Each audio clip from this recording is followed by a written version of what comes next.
Hi, this is LARPBeard, and I'm gonna answer Larpgasm's challenge. I'm trying to make my own little holiday decoration thingy. I'll try to do something that I haven't touched in almost a year, called the tablet weaving. So I use these little things, a bunch of them, to weave all sorts of twine. In this case, I'm using, maybe you can see, some cotton. I don't know the exact measurements. I use a few meters these, and you can make this as short or as long as you want.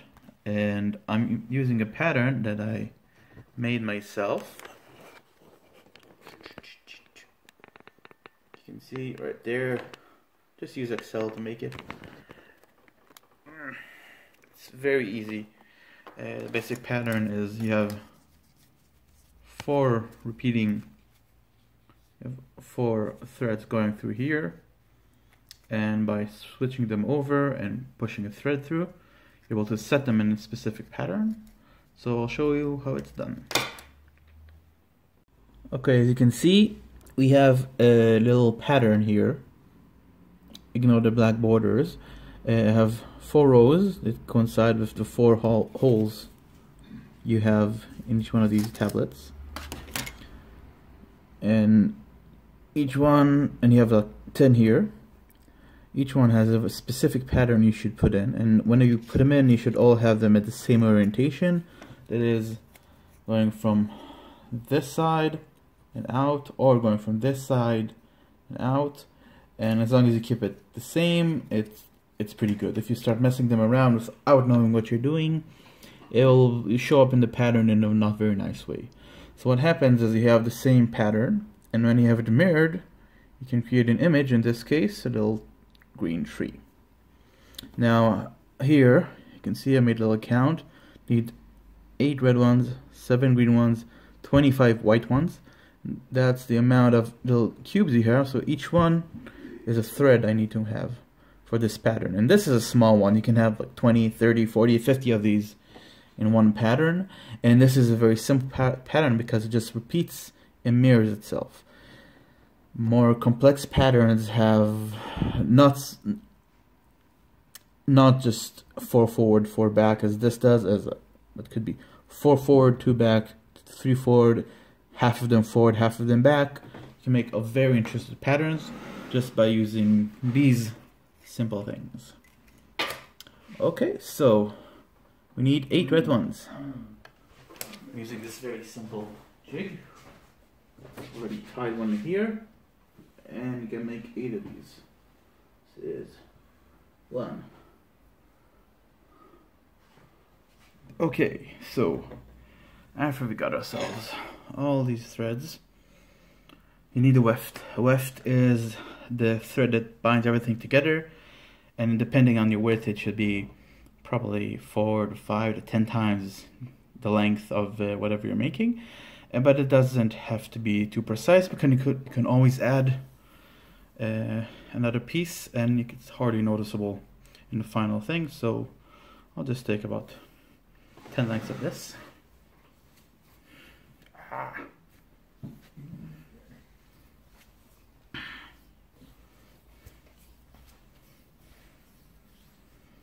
Hmm. 12.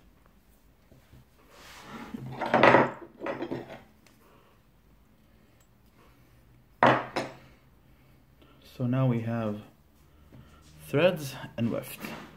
And I'll scoot you over. You can see what I'm doing. Okay, so what we do now is separate them. So you have 7 strands and 8 strands here, and I'm gotta make sure I don't mix up these 25 strands. And what you do eventually is you tie them all up in one end. Now, there are a lot of different methods to do this tablet weaving, and I'm going on the very simple way. It could be much more interested and much more smart, but I'm not into smart. I'm into what is simple to learn. 1, 2, 3, 4, 5. Okay, so you take all of these, and yeah, you could use a comb right about now, just to make sure everything is not tangled up like it is down here. These ties are not fun at the end, but for now we can just manage them, and just tie everything up together right here.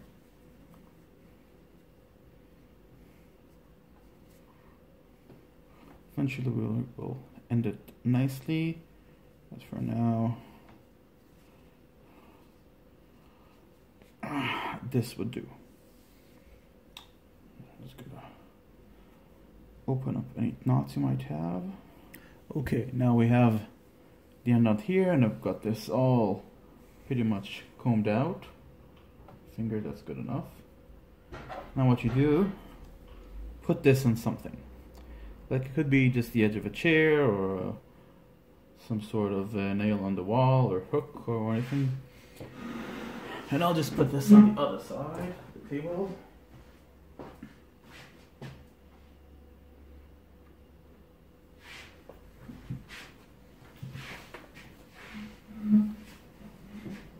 Now, during weaving, we're gonna make sure everything is very tight before we start working on it, of course, because tension is very important when you do the things. I've got a bit extra here, so I'm gonna just roll it up.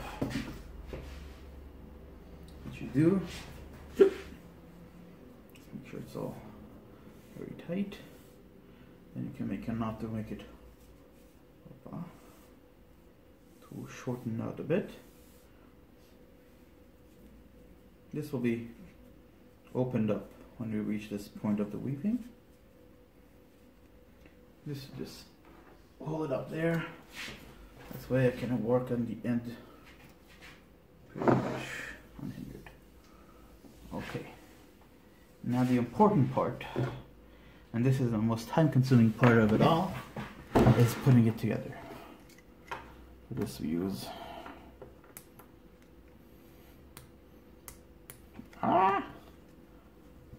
these are child safeties.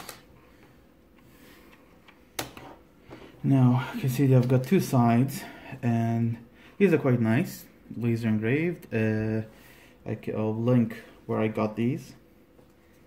Quite cheap. Of course, you can just do a much simple thing. You just take any card and just punch 4 holes. That's how I started. Actually, I never finished anything with this. But just take a card, cardboard, playing card, whatever you can get them for really cheap. Make holes, and you better mark them A, B, C, D, because if you don't mark them, you'll be having hell of a time trying to make it work. Pretty much impossible, unless you're really, really, really an expert in what you're doing. I'm not an expert. Okay, so we have A, B, C, D. Now the order doesn't matter as long as you keep it the same, because you can't do A, B, C, D and then A, B, C, D. That will be heck. Make sure it's the same rotation.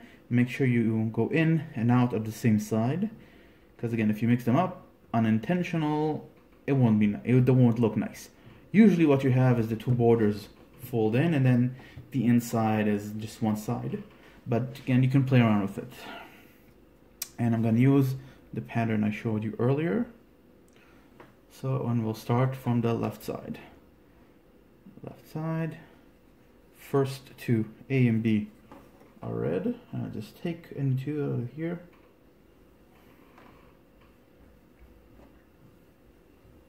Just make sure it's no knots. And then put A and B. I've got to make this same orientation. So I'm going to go from our left, A and B, are red. And the next two are white. So this is this. Next two. The white ones are a bit more of a mess because there's a bunch of them. Yeah.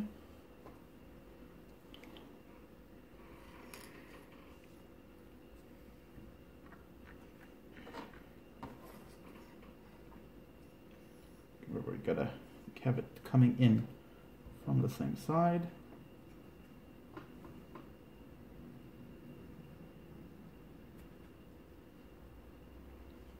C and D.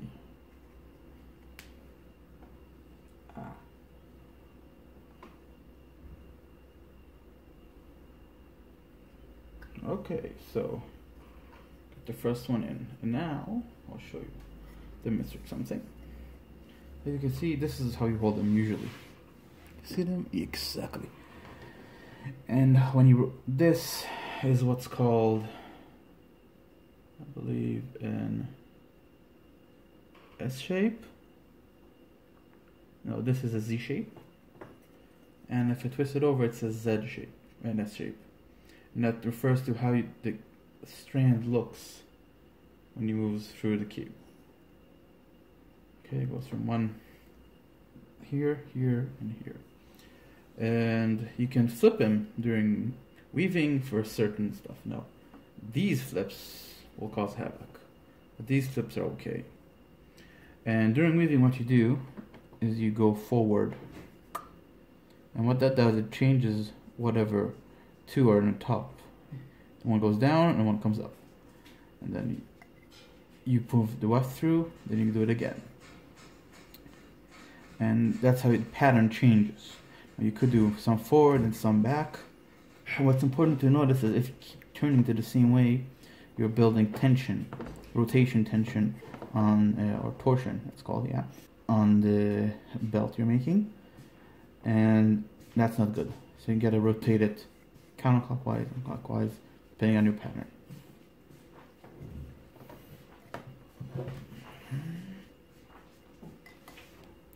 Second one, and I'm gonna fast forward all of these. Okay, now we have them all weaved in. Now we need to get all the tension right and make sure nothing runs away. And this is a point to make sure that everything is the correct orientation. Everything is weaved in correctly. You don't have any doubles. Look in here. And eventually you're gonna have to go right to the end of wherever this is. So you gotta make sure all the tension up is okay. And this is what you just pull it down. And of course, each one of these parts has a name, I forgot, but just gotta pull it down. And eventually, gonna find sorta where the shortest one ends. Yeah, you can make this much more precise and waste less, but you could be working another hour just to save about this much of yarn. It really doesn't matter. Okay.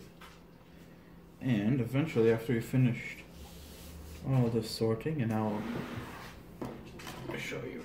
Whenever you gotta move, you gotta make sure nothing else moves away, because that can really mess up your day.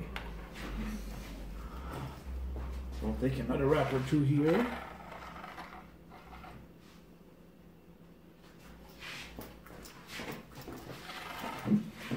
Gives us a bit more space to work.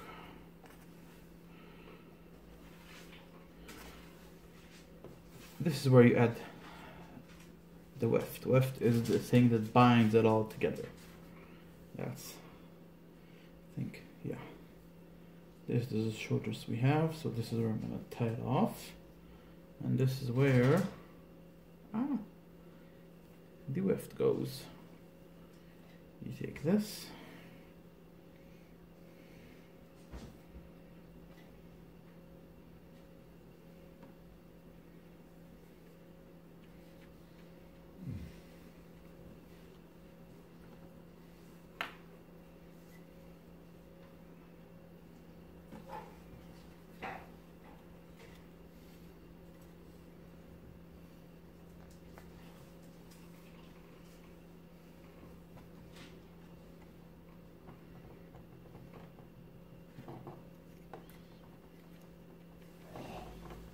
Okay, we are ready to start.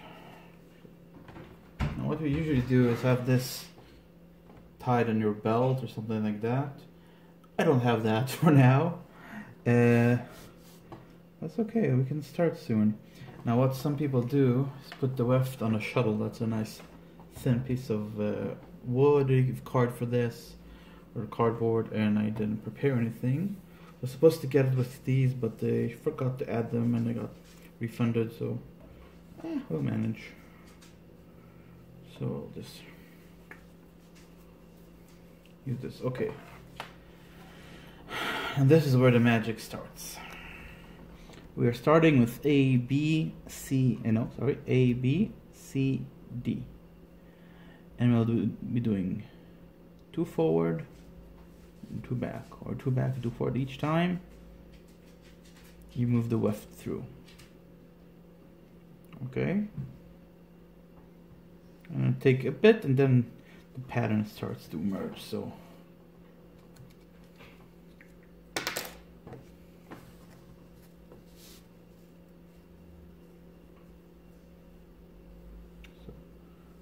First thing here.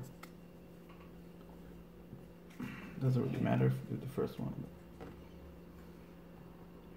Now, important thing is when you start moving the weft through, you don't pull it all the way before you did the first turn.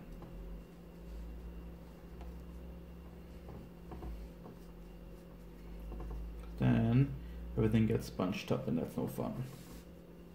Forward, back, and okay. You might be starting to see a pattern, not yet. And then you just pull it in and move it again. The other side. Not all the way. I should be keeping this tension up.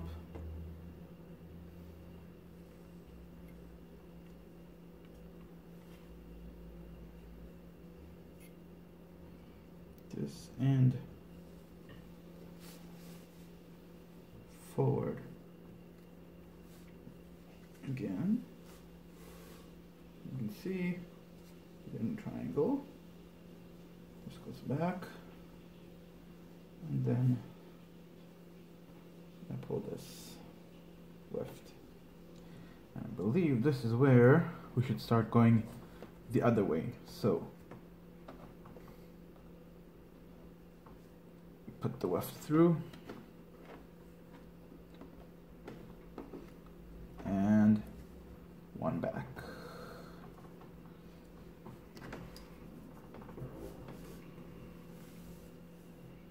And as you can see, we have a tiny tree.